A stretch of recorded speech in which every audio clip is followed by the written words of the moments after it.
Zach's YouTube. After 4 strikes, take 1.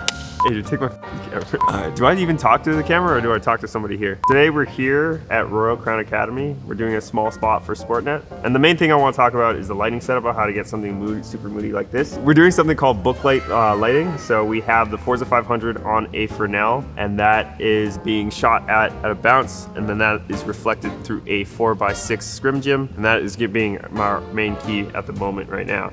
And then in the back, in the corner, we have the Evoke 1200, and that is on a blue gel, and that just gives us the contrast with the colors of the gym. We have 2 Titans actually set up on the basketball net, and those are held together with simple magnets to give us the little salt and pepper in the background with the exit sign too, just to add more color and separation between our subject. And speaking of separation, the last thing we have is the Aperture 120D, sitting around like 7%.